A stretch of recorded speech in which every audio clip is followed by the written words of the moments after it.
Assalamualaikum warahmatullahi wabarakatuh. Halo anak-anak, perkenalkan saya Aga Muhammad Syahril, guru IPS SMP di Kabupaten Karawang. Sudah siapkah kalian belajar? Kalau sudah siap, mari kita belajar. Nah, ada yang masih ingatkah dengan perbedaan permintaan dan penawaran? Ya, betul. Permintaan adalah keseluruhan barang dan jasa yang ingin dibeli oleh konsumen pada tingkatan harga dalam periode waktu tertentu. Sementara itu, penawaran adalah keseluruhan barang dan jasa yang ingin dijual oleh produsen pada tingkatan harga dalam periode waktu tertentu. Dan materi yang akan kita bahas kali ini adalah interaksi pelaku ekonomi yang mempengaruhi permintaan dan penawaran. Let's go!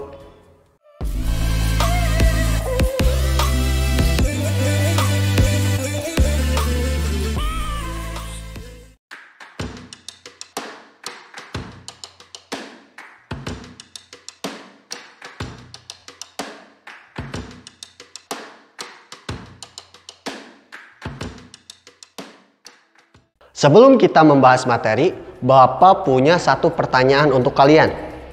Gampang sekali. Pertanyaannya adalah, seberapa sering kalian membuka media sosial? Hayo, sering ya? Halo Sobat 100, kali ini saya akan memberikan info perilaku pengguna internet di Indonesia. Asosiasi Penyelenggara Jasa Internet Indonesia atau yang disingkat APJI telah memaparkan hasil survei pengguna internet di Indonesia yang mencapai 132,7 juta pengguna pada tahun 2016. Berdasarkan hasil survei mengenai data media sosial dan konten komersil yang paling banyak dikunjungi oleh para pengguna internet Indonesia sebagai berikut. Konten media sosial yang sering dikunjungi, Facebook masih mencuri perhatian para pengguna internet Indonesia dengan bertengger di posisi puncak. Angkanya pun mencapai 71,6 juta pengguna atau 54%.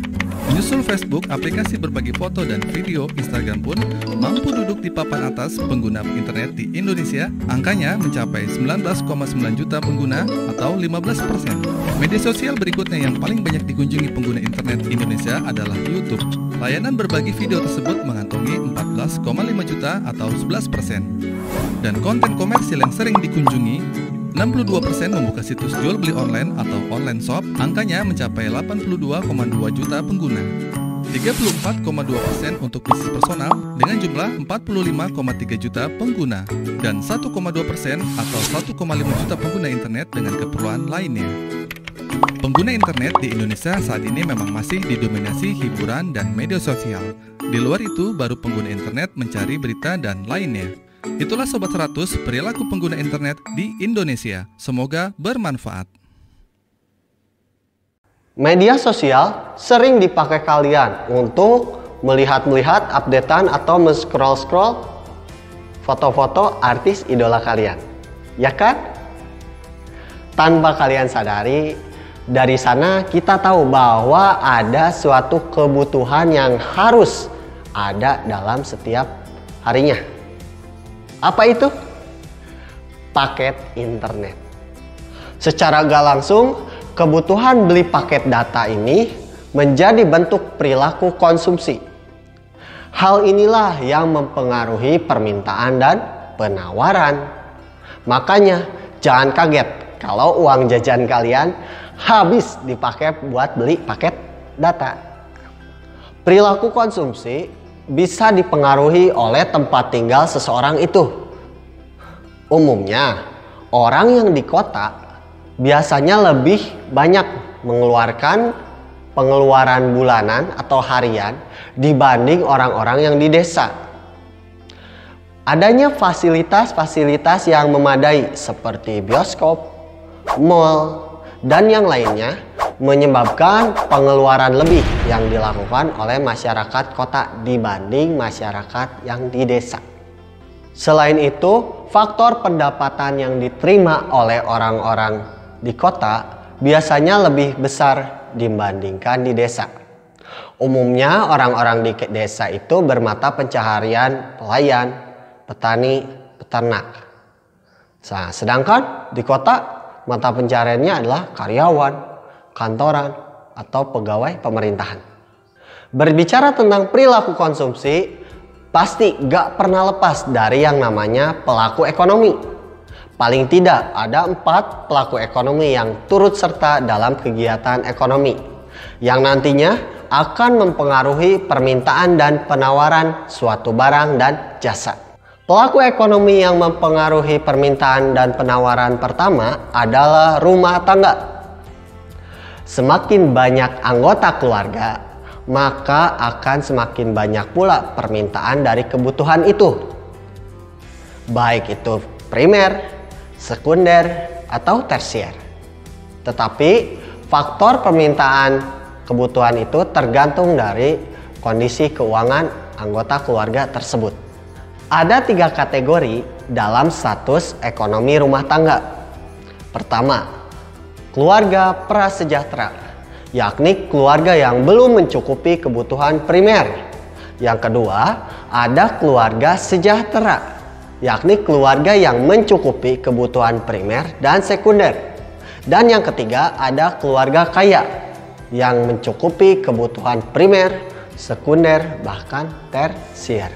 Yang kedua adalah perusahaan dan badan usaha. Adakah perbedaan antara perusahaan dan badan usaha? Yaps, ada. Perusahaan adalah organisasi yang menghasilkan barang atau jasa yang dibutuhkan oleh konsumen. Contohnya adalah berikut. Sedangkan badan usaha adalah organisasi yang didirikan oleh lembaga yang mempunyai faktor produksi. Contohnya adalah berikut.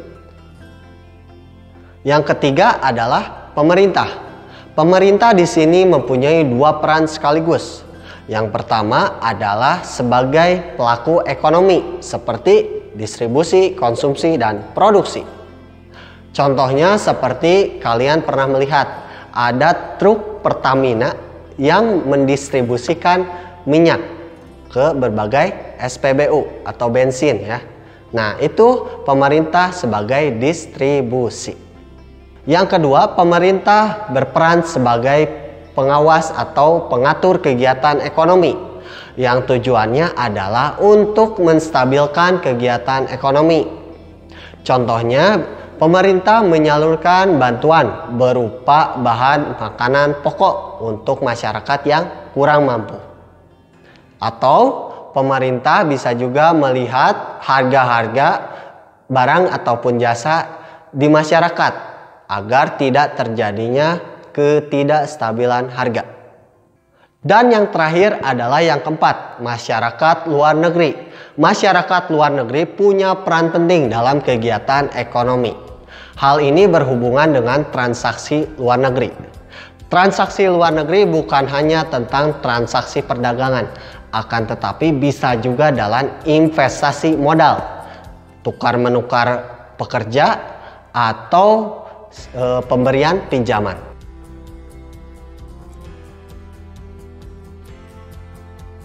Bagaimana? Sudah paham dengan materinya?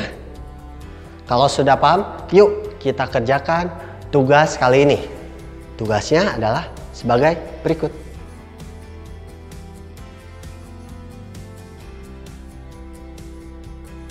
Sekarang kamu sudah tahu kan tentang interaksi pelaku ekonomi yang mempengaruhi permintaan dan penawaran? Ya, ada 4. Ada rumah tangga, ada perusahaan dan badan usaha, ada pemerintahan, dan ada masyarakat luar negeri. Sebelum Bapak tutup, Bapak berpesan kepada kalian untuk tidak menjadi pelaku ekonomi yang konsumtif. Dan jangan lupa untuk rajin menabung. Kita berjumpa kembali di video pembelajaran yang akan datang tentang redistribusi pendapatan. Terima kasih. Assalamualaikum warahmatullahi wabarakatuh.